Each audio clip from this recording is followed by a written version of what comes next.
Maunya apa? Anak muda pulang masjid. Apa anak muda? Enak sholat di masjid. Apa enak? Ampun Ustaz.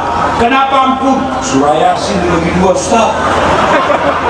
Orang baru belajar sholat kok kasih yang panjang-panjang. Kul saja selesai. Ya, ini baru imam rakaat pertama apa dia baca? Al-Baqarah ayat 11 sampai 70.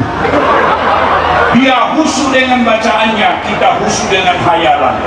Mau ikut tidak apa, mau ruku belum selesai, terpaksa kita menghayal. Tadi uang saya 200.000. Mana ini yang 50 lah?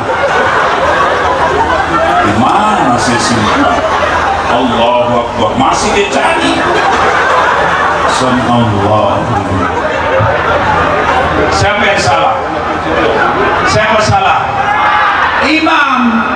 Maka kalau berjamaah ke masjid, imamnya juga jangan lama-lama. Ini baru taubat, baru dia dapat hidayah.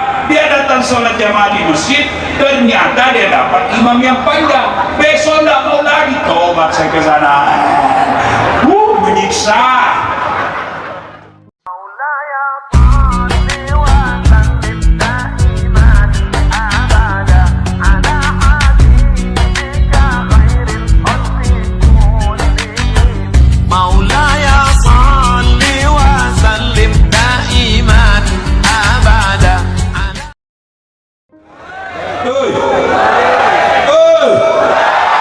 Nah ini sholat duduk. Anggap sana kiblat. Sudah tayamum atau sudah wudhu?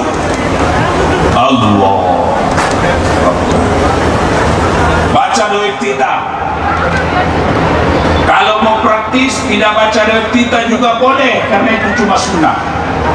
Langsung Al-Fatihah. Sudah itu baca surah pendek.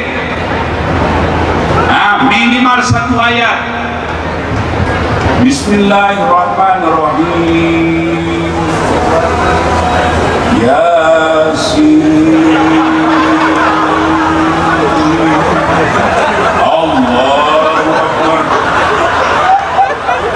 Boleh minimal 1 ayat. Sunnah minimal 1 ayat. Allahu Akbar. Bagaimana rukunya Ustaz? Ruku cukup kepala goyang. Allah. Sami Allahu liman hamidah. Ruku. Sujudnya bagaimana Ustaz? Sujud badan ikut ditundukkan. Kalau tadi cuma kepala, sekarang sujud badanmu ikut kau tundukkan. Allahu Akbar.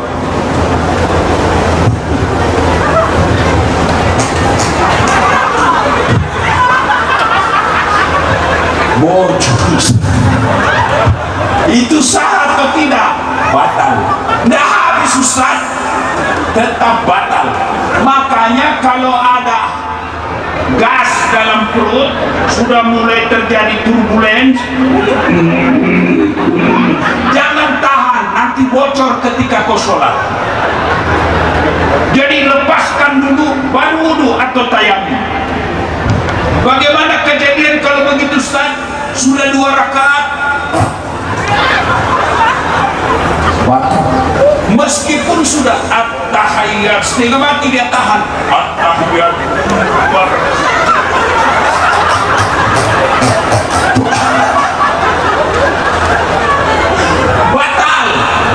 Makanya kalau merasa mual, apa? Malas, mules, ke toilet dulu, bersihkan, selesai, baru sholat, aman. Jangan justru kau tahan aja cuma 2 menit kau ini sholat. Akhirnya kau sholat kejar Allah.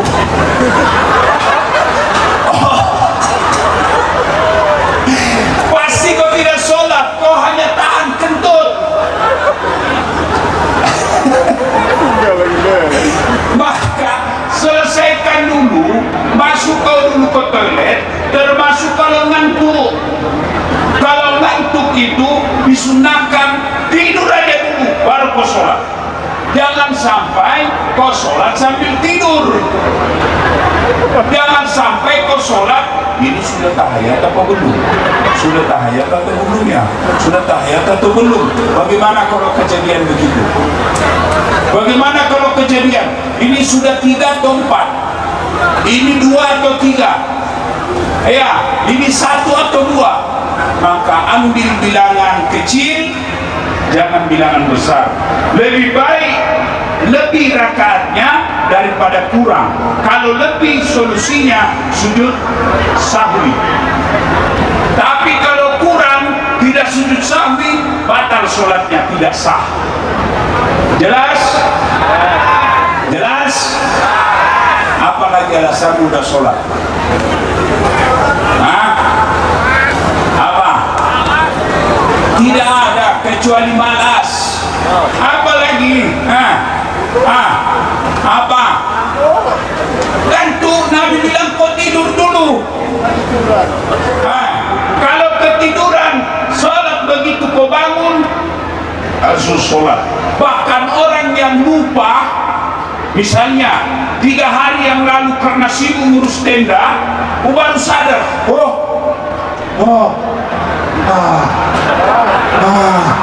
saya tidak sholat asar hari itu. Maka begitu ingat, langsung sholat asar. Begitu pentingnya sholat. Apa lagi? Apa? Apa? Saya tidak tahu hafalan Ustaz. Sama saudari kita yang baru masuk Islam, tidak ada bacaan sama sekali. Saya tahu Ustaz. Solusinya gimana? Berjamaah. Berjamaah. Ikuti saja imam.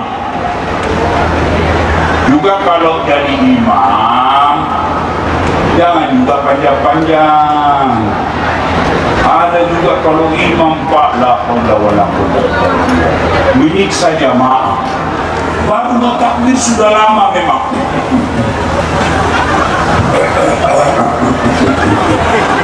Pada kau tinggal angkat itu Allah.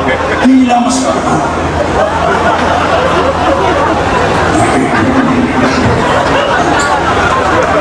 Anak kau tinggal Allahu Akbar. Akhirnya apa? Anak muda pulang masjid. Apa anak muda? Enak sholat di masjid. Apa enak? Ampun Ustaz. Kenapa ampun? Surah Yasin lebih 2 Ustaz. Orang baru belajar sholat kok kasih yang panjang-panjang. Kul saja selesai. Ya, ini baru imam rakaat pertama apa dia baca? Al-Baqarah ayat 11 sampai 70. Dia khusyuk dengan bacaannya, kita khusyuk dengan hayalan. Mau ikut tidak hafal, mau ruku belum selesai, terpaksa kita menghayal. Tadi uang saya 200.000. Mana ini yang 50 lah? Di mana saya simpan? Allahu Akbar, masih dia cari. Allah. Siapa yang salah? Siapa salah? Imam.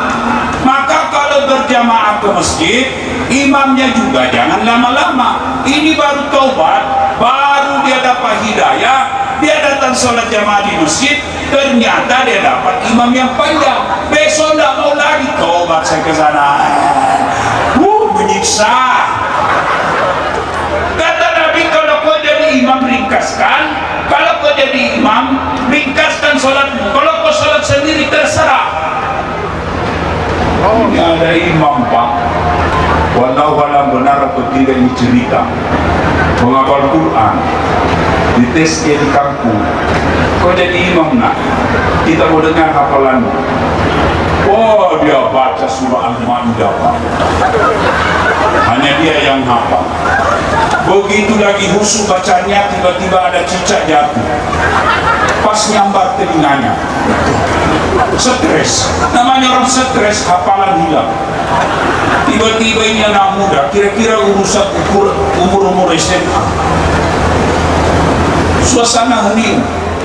Dia bilang ini imam, tolong bantu di belakang.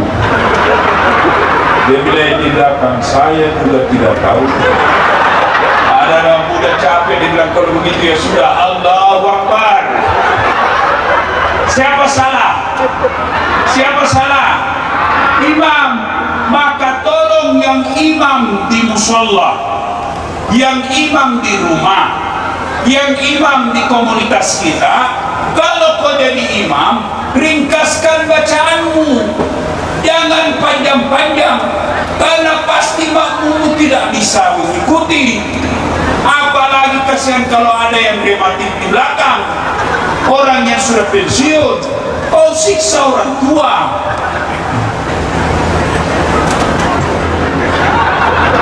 Ya, itu kepalanya belum selesai, naik lagi kasihan Allah. Jatuh lagi. Kau siksa orang tua.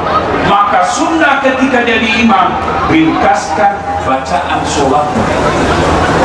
Nah, ibu bapak saudara-saudara sekalian, kalau mau sukses dalam perantauan, perbaiki sholat. Apa hukum bagi mereka yang tidak sholat? Dengar baik-baik ini. Mereka yang suka melalaikan sholat. Satu, Nabi jelaskan batas antara kekafiran dan keislamanmu adalah sholat. Ketika kau tidak sholat, kau kafir di hadapan Allah. Jadi orang yang tidak sholat itu menurut Nabi kafir di hadapan Allah. Jadi sholatlah saudara-saudara. Kasihan kalian jauh-jauh merantau ke Taiwan sini cari nafkah, lalu kalian tidak sholat padahal alasannya hanya karena capek. Kasihan kalian, kalian kafir di hadapan Allah. Yang kedua, dengar baik-baik yang bagi mereka yang malas sholat. Kalau mereka mati, satu waktu kau tinggalkan sholat, satu hari diparkir di neraka. Misalnya tadi tidak sholat subuh, apa hukumannya? Satu hari dibakar di neraka. Berapa lama yang namanya satu hari di neraka? 1000 tahun ukuran dunia. Silakan buka surah Al-Hajj. Jadi kalau tidak sholat subuh, 1000 tahun kau dibakar di neraka. Kalau 5 kali sehari semalam, 5000 tahun, itu sehari. Gimana kalau dia cuma datang sholat Jumat? Datang paling terlambat, pulang paling cepat. Orang khutbah dia tidur. Dia bilang masjid apa ini? Tidak ada khutbahnya. Bukan ada khutbah, kau yang dongol tidur kau meneng-meneng. Ayo sholat. Ibu-ibu, sholatlah. Boleh saat ini kita ngontrak-ngontrak, merantau ke sini, makan seadanya, duit kita pegang sedikit saja. Untuk apa? Untuk dunia kita. Tapi kalau kita sholat baik, kecil buat Allah kasih kamu apa yang kamu mau. Bu-ibu, bu, bisa enggak perempuan hamil dari suaminya? Bisa enggak? Bisa enggak? Bisa, Siti Maryam. Cuma sekarang banyak perempuan mau saingan Siti Maryam. Tidak ada suaminya hamil.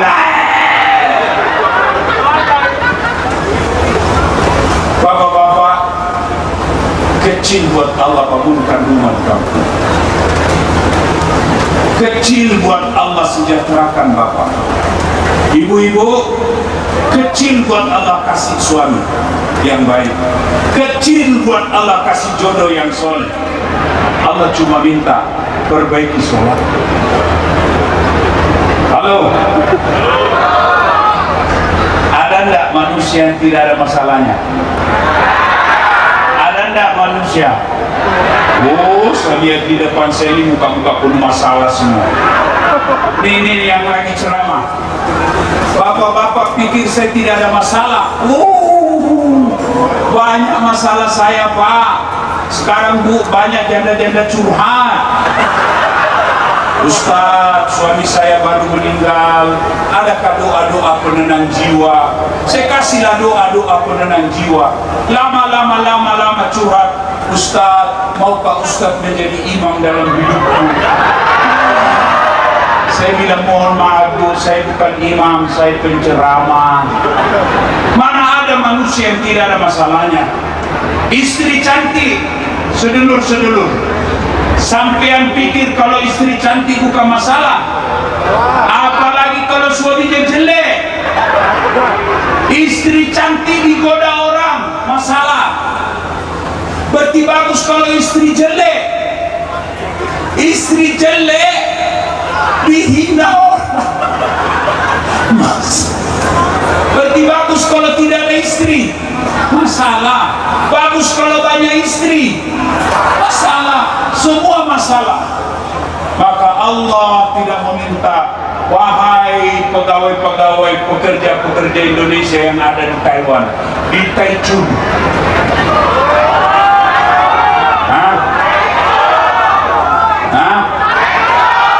ya itulah ya, wahai saudara-saudaraku yang merantau ke Taiwan, kalian kalau mau selesai masalahmu, kamu merantau sebagai TKW, ternyata suamimu di sana nakal, ternyata suamimu di sana ketemu dengan teman SMA, sakit tinggi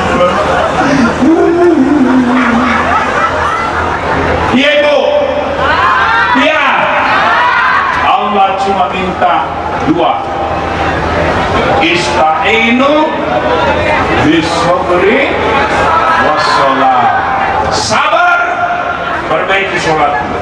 Bagaimana kalau suami selingkuh, Ustaz? Sabarnya apa? Doa. Tidak mungkin ibu bisa pelihara kalau dia di Indonesia. Saya tidak bisa maafkan dia, Ustaz. Solusinya apa? Minta cerai, selesai. Ya, daripada pertahankan sakit hati, cerai aja. Islam membolehkan. Ya Bu, ya Bu, betul. Daripada bertengkar, hamil lagi. Ya.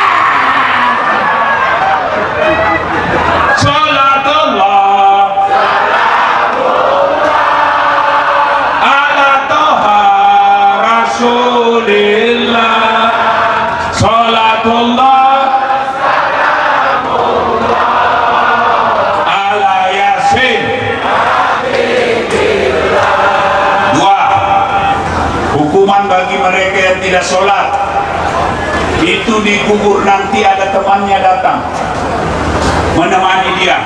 Ibu pernah lihat kuburan, liang kubur? Pernah lihat liang kubur? Liang kubur itu masih lebar Bu, 40 cm, 2 meter. Tapi bukan itu tempat kita. Tempat kita liang lahat, yang digali lagi sedikit, dimasukkan pas-pas itu. Itulah tempat kita, ditimbun. Oh, ibu kalau duluan meninggal, menangis suami.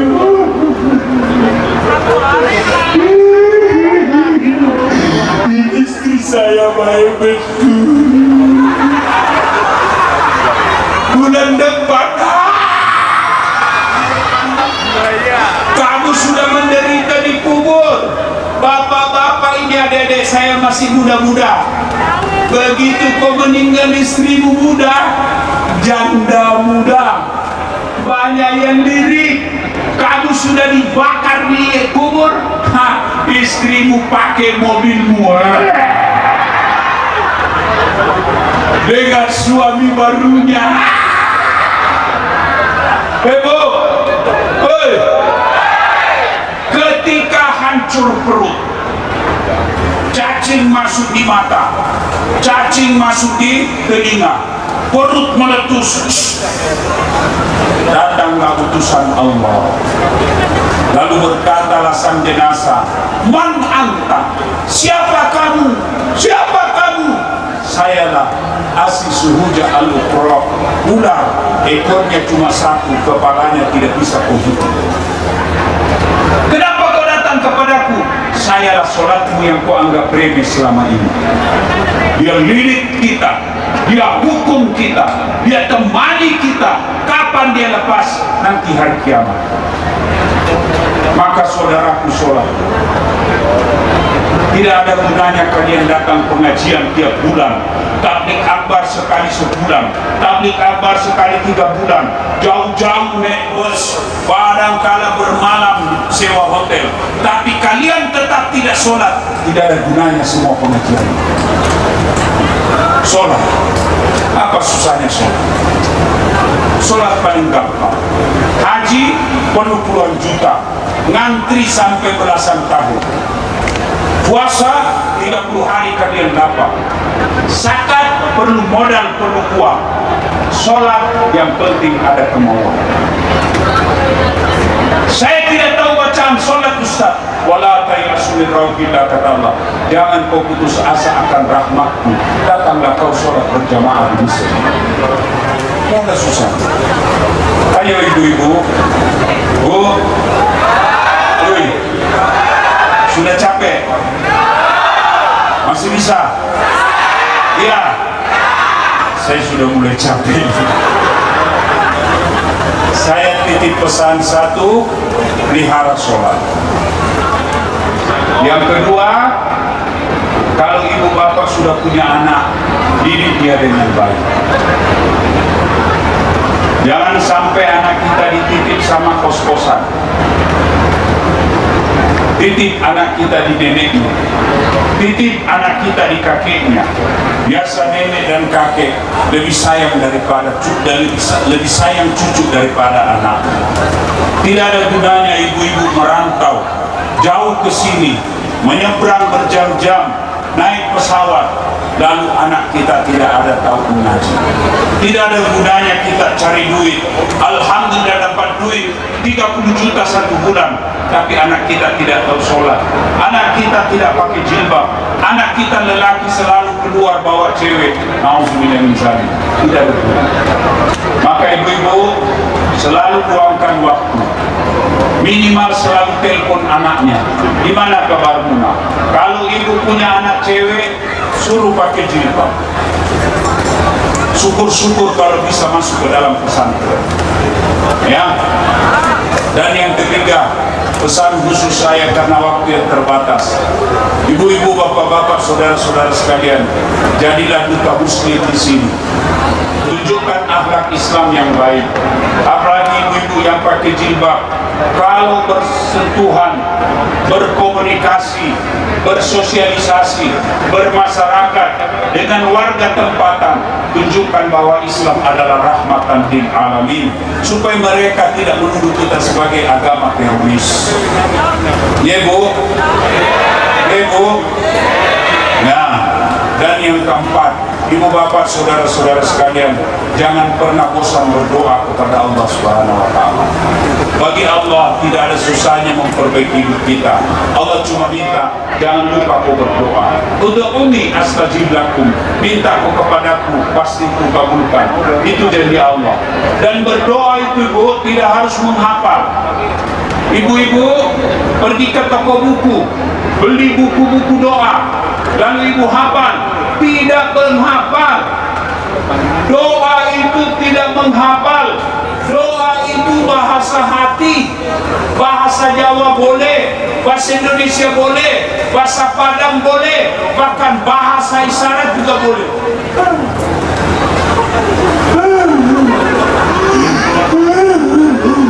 Nah, suaminya kawin lagi. Boleh ibu, daripada ibu berdoa pakai bahasa Arab tidak tahu artinya, dia baca doa bingung malaikat apa maksudnya ini ibu. Dia minta doa supaya dipelihara suaminya, ternyata doa yang dibaca doa minta hujan. Tidak mesti bahasa Arab. Saudaraku, bapak-bapak, Anda punya anak, Anda punya istri, jauh, cemas, jangan sampai istri kita ketemu dengan mantannya. Maka berdoalah kepada Allah, biar Allah yang pelihara istrimu, biar Allah yang pelihara keluargamu. Kalau Allah yang kabulkan doa kita, tidak ada susahnya buat Allah pelihara keluarga.